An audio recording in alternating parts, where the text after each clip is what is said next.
No one believes me when I tell them what I saw. My family laughs. My friends say I'm crazy. I tried telling someone at work and now I'm being forced to talk to a psychiatrist. He pretends to believe me, but I know he's lying. If he did, he wouldn't have given me these pills. He says they help clear my mind. They don't. They just make everything foggy. But I know what I saw. I wasn't imagining it. The worst part is that everyone says that I was alone in the woods that day. But I wasn't. My brother was there with me. My parents keep telling me I'm their only son. They've shown me old photos and videos. He is not in any of them. But I know he exists. Sometimes I think I can still hear him. And I know I can't save him. So I'm writing this here. I don't know what else to do. This is the only way I can try to warn people. This happened a few months ago. Just outside of town. We were hiking like we always did. We liked wandering through those mountains, getting lost in the forest for hours. He always walked ahead of me. Said I was too slow. Everything felt normal. At least I thought it did. Until we saw something that didn't belong there. A small concrete cube. It tried to blend into the landscape, but failed. Grass had grown around it. Birds had built nests on top of it. Roots crept through cracks in the walls and wrapped around a rusted metal door. We usually never cared to explore abandoned places, but we couldn't look away from that entrance. It felt wrong. Like it wanted to be open. We had to cut through the roots just to reach the door. It took both of us to force it open. Behind it were stairs going down into the ground. We tried the switch beside the entrance. Only one light turned on. Far below us. At the bottom of the stairs. We hesitated. We should have left right there. I don't know why we didn't. I remember feeling it then, this pressure in my chest, like something was waiting for us to come down. We kept one hand on the rail and made our way down slowly. When we reached the bottom, a hallway stretched out in front of us. The floor was more dirt than tile. The walls and ceiling were covered in webs, but there were no spiders anywhere. The lights flickered, but they worked. The hallway led to a larger chamber. Rows of wooden tables stood on both sides, and small rooms beside them. Everything looked abandoned, but not destroyed. We checked every room around the area. Most of them were the same. Tables, beds, dust. Nothing that explained why this place existed. Until we reached the last one. It looked similar to the others at first glance. But this time we heard something. A faint sound coming from one of the walls. My brother frowned.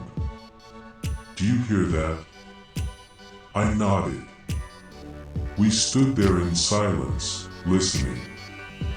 Then we heard it clearly. It made my skin crawl immediately. A deep and steady rhythm. Thumb, Thursday, Thursday, thumb, thumb, Thursday, thumb, and again. Thumb, Thursday, Thursday, thumb, thumb, Thursday, thumb. It never changed. It never missed a beat. Drawn to the sound, we searched the room. Everything was arranged like the others, but the dust was different. It formed a pattern, a curved line across the floor. It led from one of the beds to the wall. When we pushed the bed along that path, something shifted. A harsh white light flooded the room as part of the wall slid open. Behind it was a smaller room. The air inside was warmer, cleaner, too clean. There were lockers along the walls. A single lamp on the ceiling and another metal door stood in front of us. On the floor, a cigarette but was still smoking. My brother grabbed my arm. "Someone is here." He looked at the dust on the floor, then quietly took off his shoes covered in dirt. I understood and did the same. We opened the door slowly. Beyond it was another staircase. This one was different. Clean. Well lit. No dust. And the deeper we went, the louder the drumming became. Thumb Thursday Thursday thumb thumb Thursday thumb, perfect. Almost mechanical. It never changed. We walked for a long time. It felt like over an hour, but I can't be sure. The staircase didn't seem to end. At some point I stopped thinking about turning back. The sound was all I could focus on.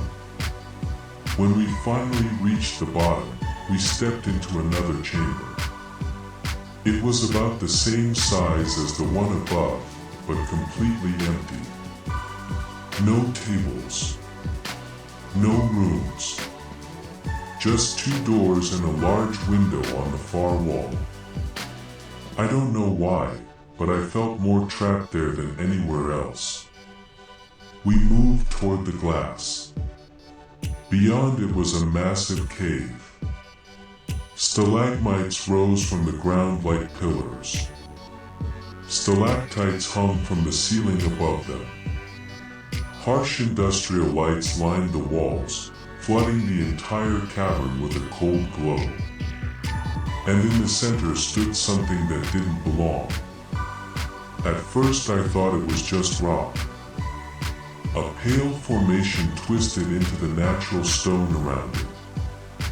But the longer I looked, the less it made sense. It wasn't T-shaped like rock.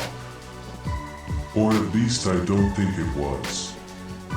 It looked layered, folded, like something pressed together over time. I couldn't stop staring at it, until the drumming pulled me back. Thumb Thursday Thursday thumb thumb Thursday thumb. My brother stepped away from the glass. The sound, it's not coming from the cave. He was right. It was coming from below us. We leaned over the edge of the window frame and looked down. Several meters below, built against the stone, was a raised platform. At its center stood a massive drum, made from the same pale material as the thing in the cave. A man stood in front of it, striking it with slow, steady movements. Behind him were others. Dozens of men in dark uniforms. They looked like soldiers, but I didn't recognize the uniform. They were pushing a large machine toward the platform. It had thick wheels and mechanical arms folded along its sides. They lifted it beside the drum. For a moment, nothing changed. The man kept playing. Then the machine moved. One of its arms extended over the drum. A metal rod lowered slowly until it hovered above the surface. The men stepped back as the arm struck. Thumb Thursday Thursday thumb thumb Thursday thumb. The rhythm didn't change. For a few seconds, everything felt normal. Then something in the cave moved. At first I thought it was just a shadow, but the shape in the center had changed. Part of it lifted, a fold of pale surface peeling away from the stone. Then the glow appeared. Deep inside it, something smooth began to shine. Not reflecting, glowing. My brother gripped the edge of the window. It's moving before I could respond, something lashed out. Too fast to follow. The man at the drum was gone, pulled away in an instant. The glow intensified. It wasn't tea light. It felt like it was looking at everything at once. And then the thing screamed. The sound shook the entire cavern. The men in uniform rushed forward, but as they got closer, they slowed. Running turned to walking. Walking turned to standing. The purple light spread across the cave and over them. One by one, they stopped moving. The thing in the center began to unfold, rising from the ground, reforming. Some parts looked like mouths, more than one, layered inside each other. I couldn't really process it. The scream grew louder, until the ground beneath us gave way. For a moment, we were standing on nothing. I don't remember hitting the ground. I must have blacked out. When I opened my eyes, we were on the cavern floor. Close. Too close. Pain shot through my leg and I almost screamed.